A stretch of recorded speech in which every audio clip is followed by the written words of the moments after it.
start with, can you just tell me a bit about your background? Yes, I am a professor of law at Doshisha University Law School in Kyoto, and I have been a professor at Doshisha since April of 2005. Before then, I was a lawyer.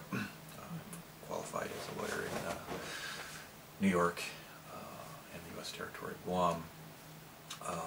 I was primarily a commercial lawyer, and I'm still interested in commercial areas of law, but as a scholar, I have focused on what we would call comparative law, so various aspects of Japanese law, family law, child custody, divorce, parental abduction is one of those areas of law that I've been interested in since before I became a professor. So this has always been sort of pro bono areas of my practice. I work with a number of the family parents' rights groups and with embassies in Japan and so forth, trying to both understand, and obviously as academics, that's what we do first, is try to understand things and then participate to the extent I can in efforts for change.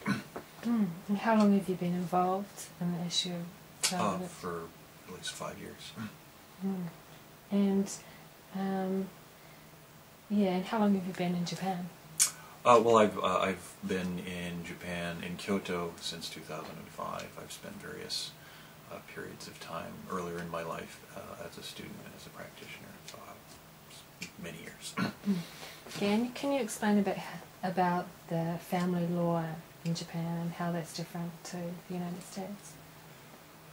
Well, and you know, the caveat is that, as I said, I was a commercial lawyer before I became an academic, so I haven't really practiced as a family lawyer in the United States, so I can't opine in great detail as to how things work on a day-to-day basis in the U.S. court. What I have focused on in my research in Japanese family law, which is pretty much exclusively this issue, the problem of what happens to children during and after divorce, particularly hostile divorces. My focus has really been on trying to understand why the Japanese courts do the things they do, but also to try and understand it from the perspective of a party, i.e. a parent, trying to accomplish something through the Japanese legal system, rather than the perspective of a scholar or a practitioner or a judge. And that is actually, there's a number of difficulties associated with that approach, because a great deal of what is written, even in Japanese, on the subject of child custody, visitation, is written by practitioners and judges and academics. And depending on who's writing it, some of it comes across as, well, everything is fine, and the family courts are all wonderful, nice, kind people who are doing their best for the best interest of the children. If you talk to parents who experience the family courts here, the stories are just sometimes horrifying. But there's not a lot of criticism. So there's a tremendous gap between the way the system is described by people who effectively operate the system and the way it apparently operates in some cases. And one of the other focuses of my research has been to try and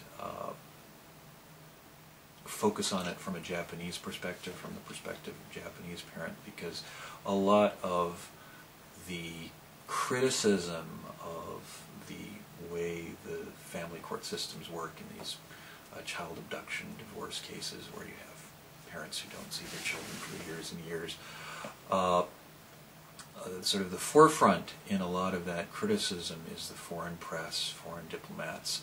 There have been far more articles on the problem in English than in Japanese. a while it almost seemed like there was a press blackout on the subject in Japanese.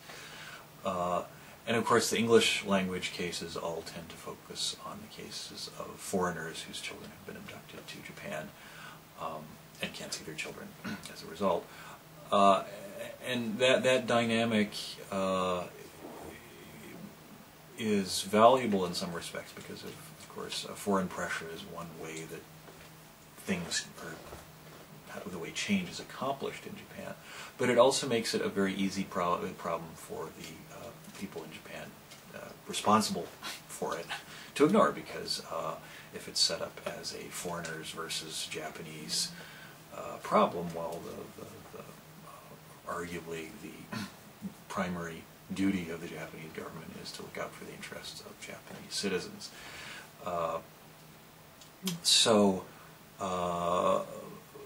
But if you start talking to just regular Japanese people, there's a tremendous number of Japanese parents who experience exactly the same problems as the foreign parents do. The foreign cases frequently involve some additional element, but the basic problem is the same. So I've been trying to focus on it more from a Japanese domestic law perspective than, say, when is Japan going to sign the Hague Convention perspective, which is, of course, an important issue, but it's not the only issue. In fact, that the domestic law issues are, you know, the foundation on which whatever happens with the Hague Convention will be built. So, arguably, those issues need to be addressed first. So there's not a lot of criticism in the Japanese media about the family court? Well, there is criticism, but it's not nearly as vocal. It's quite interesting, actually. Why? Why is that? I don't know. But in terms of what are the differences, and again, it's very easy to read too much into differences, particularly if you're comparing Japan to the United States. The United States legal system has certain peculiarities to it.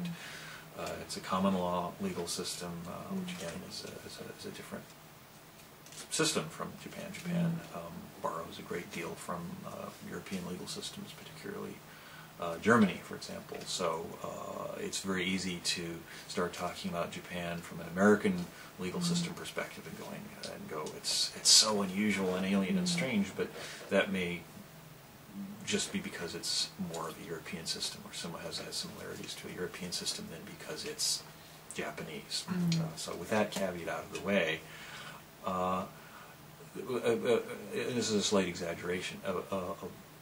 On a certain level, it's almost as if there is no law when it comes to what happens to children in divorce, because the civil code, the main law that deals with these issues, really just says that in the case of divorce, if the parents can't agree on who will get custody, then the judge will decide, taking into account the best interest of the child. There's no statutory criteria on which the best interests of the child are evaluated, and pretty much everything is left to the administrative discretion of the judge hearing the case.